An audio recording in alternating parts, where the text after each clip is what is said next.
Jadi cawapres Anies, Caimin mencuri PKB dari Gus Dur. Keliru yaitu kalau diberi PKB sekarang, PKB-nya itu yang diambil Muhaimin Iskandar dicuri. Gus Dur kini terus mengkampanyekan penggebosan partai yang dulu dipimpinnya PKB. Tapi tidak ada apa-apanya. Gus Dur wekdal kula sumanggaken dadi gantine PKB inggalan pemilu kang dadi. Kalau ada aktor yang main rusak-rusakan ya jangan dipilih gitu aja. Itu kan peristiwa internal keluarga ya. Susah ya, bagi kami susah. PKB Gus Dur terlalu lama, ini terlalu dalam yang sudah terjadi. Dan yang paling bertanggung jawab apakah pemilu itu nanti berjalan dengan baik atau tidak adalah aktor-aktor politik. Pertama-tama bagaimana kelakuan mereka di dalam berkompetisi, itu yang paling menentukan. Ya. Yang saya kira kalimatnya hanya sederhana. Gus Dur pendiri partai, orang yang dikatakan oleh Caimin sebagai guru politiknya malah dikudeta, apalagi rakyat. Susah kan mau milih pemimpin seperti itu nanti? Itu ditugasi oleh ROSAM untuk menata ulang partai dengan serius, sudah itu aja. Ya, jadi nggak bisa lagi menurut saya, memang masih tetap jualan nama Gus Dur, masih tetap kalau haul Gus Dur memperingati, gambar Gus Dur juga dipasang di mana-mana. Saya ini betul-betul kalau berhasil itu memang produk Gus Dur, kalau berhasil. Ya, kalau berhasil itu karena produk Gus Dur. Iya, menurut saya Caimin ini politisi yang sangat berhasil. Ya, saking berhasilnya sampai Gus Dur pun dikudeta oleh Caimin. Ketua Umum Partai Kebangkitan Bangsa atau PKB Muhaimin Iskandar telah dideklarasikan sebagai bakal calon wakil presiden atau bacawa pres mendampingi bakal calon presiden Anies Baswedan. Pria yang kerap disapa Caimin tersebut punya polemik panjang di partai yang ia pimpin sekarang. Ini bermula dari konflik dirinya dengan sang paman Kiai Haji Abdurrahman Wahid alias Gus Dur. Tuduhan saya berkhianat itu sama sekali tidak beralasan. Yang benar adalah justru saya dikudeta. Keliru. PKB sekarang, PKB-nya itu yang diambil Muhaimin Iskandar dicuri. Dikudeta oleh orang-orang yang kemudian Gus Dur memberhentikan saya. Bahkan saya dengan ikhlas berhenti. PKB sekarang, PKB-nya itu dicuri Muhaimin Iskandar. Sampai menjelang beliau wafat, Bapak memang masih bersiap bahwa Caimin harus diganti. Gus Dur manggil saya, Gus Dur malah kaget. Saya nggak nyangka kamu mau saya berhentikan. Mau Gus, buat apa saya berantem? Putri Gus Dur Alisa Wahid mengecam pernyataan Ketua Umum PKB Muhaimin Iskandar alias Caimin yang dianggap menyudutkan ayahnya itu.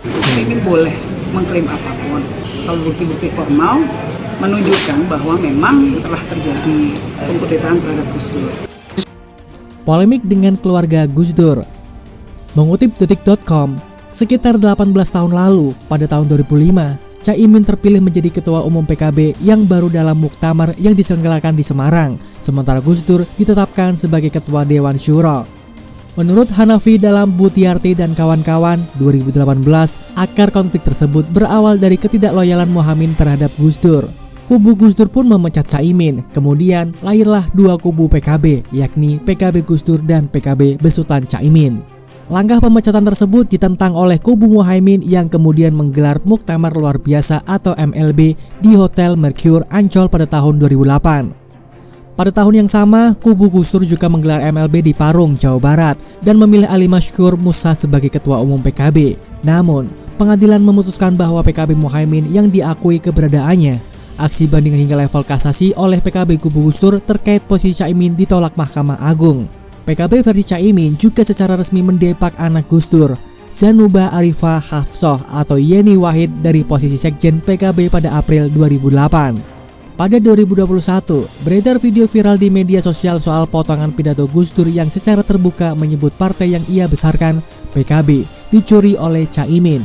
PKB yang diambil Muhaimin Iskandar dicuri dengan bantuan pemerintah, kata Gus Dur.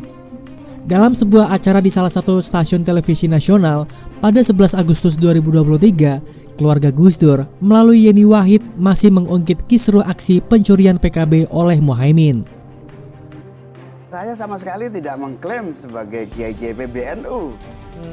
Tapi yang hadir adalah memang kiai-kiai besar di NU. Nah, walaupun ada perintah dari Gus Dur secara tertulis ditandatangan di depan notaris melarang penggunaan semua atribut tentang Gus Dur oleh PKB Muhaimin.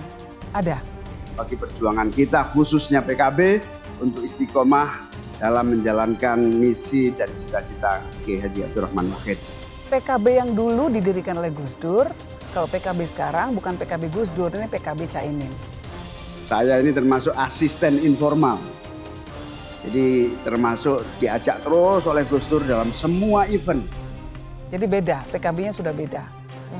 Corak politiknya sudah berbeda, karakter politiknya sudah beda, apa yang diperjuangkan juga sudah berbeda.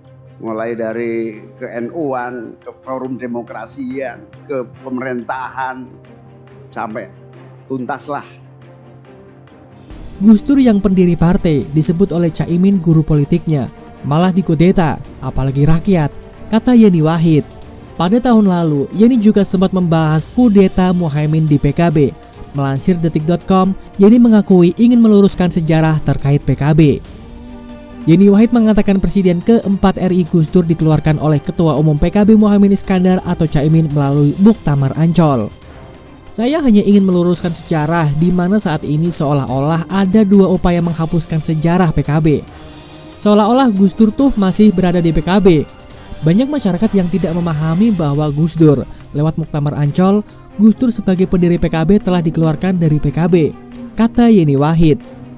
Menurut penjelasan Yeni Wahid, dari peristiwa dikeluarkannya Gus Dur dari PKB, perlu ada pembelajaran politik bagi masyarakat. Sementara saat ini, bagi Yeni, sejarah dikeluarkannya Gus Dur dari PKB seakan tidak ada.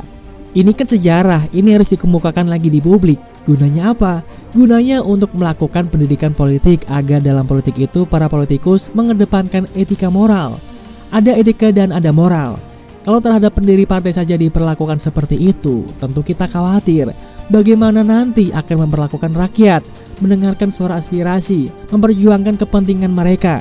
Kira-kira begitu sih itu yang menjadi keprihatinan saya, beber Yeni. Untuk meluruskan sejarah bahwa Gus Dur dikeluarkan PKB oleh Caimin tahun 2008, sekarang sudah 18 tahun seolah-olah kejadiannya tidak pernah ada. Saya ingin meluruskan sejarah itu, jelas Yeni. Di Pinang, Surya Paloh. Sebelumnya, Caimin bercerita momen awal mula Ketua Umum Partai Nasdem Surya Paloh meminangnya untuk menjadi cawapres Anies Baswedan. Caimin menyebut momen menjadi the second victim Surya Paloh itu terjadi sangat cepat. Menurutnya, mulanya menyampaikan bahwa prosesnya menjadi cawapres berjalan cepat dan lancar. Momen bersejarah itu diungkap oleh Caimin dalam deklarasi Anies Caimin di Hotel Majapahit, Surabaya, Jawa Timur pada Sabtu 2 September 2023 kemarin. Karena saya selalu biasa berdoa setiap kesempatan saya selalu berdoa, ya Allah berikan jalan yang mudah dan penuh keberkahan untuk perjuangan bangsa Indonesia yang lebih baik dan lebih mulia. Kalau perjuangan yang saya tempuh bersama PKB ini sesuai dengan harapan dan cita-cita, maka mudahkanlah dan lancarkanlah. Itu istikharah dan doa saya, kata Caimin. Caimin mengatakan, saat itu Surya Paloh mengajaknya untuk bertemu. Tak disangkanya, dalam pertemuan itu Surya Paloh memintanya untuk mendampingi Anies di Pilpres 2024. Akhirnya ketemu dalam waktu singkat. Agenda kita perlu bicara belak-belakan. Anda tahu saya dan saya tahu Anda. Wah, ngajak perang Bang Surya ini. Saya tidak suka siasat-siasatan lagi. Apa istilahnya siasat lagi? Saya tidak suka muslihat-muslihat lagi. Kamu jangan suka muslihat-muslihatan dan saya tidak akan muslihat-muslihatan sama kamu. Sebagai junior kepada senior, tentu saya sangat bahagia, jelasnya. Caimin mengaku kesulitan menjawab saat diminta menjadi cawapres Anies. Surya Paloh, kata dia, memintanya untuk menjawab pinangan itu detik itu juga. Padahal Caimin terlebih dahulu harus meminta izin kepada para seniornya di PKB. Tetapi yang agak menyulitkan adalah saya diminta jawaban detik itu juga. Saya batin, saya beda dong. Bang Surya paling senior di Nasdem. Di saya masih ada senior, seniornya. Masih banyak seniornya para kiai, para masaih, ungkapnya. Ia mengaku pada saat bimbang, Surya Paloh seperti melontarkan ancaman jika tidak segera memberikan jawaban.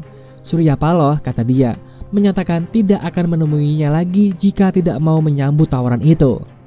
Tapi Bang Surya bilang, kalau kamu nggak mau salaman, berarti selamanya kita tidak akan hidup ketemu lagi. Kalau kamu oke, saya yakin, jamin insya Allah menang dan Indonesia akan lebih baik, kata Caimin. Mendengar ancaman dan keyakinan akan menang dari Surya Paloh, Caimin pun mengaku saat itu langsung memutuskan menerima pinangan tersebut. Dia langsung menjabat tangan ke Surya Paloh sebagai tanda bersedia menjadi cawapres Anies.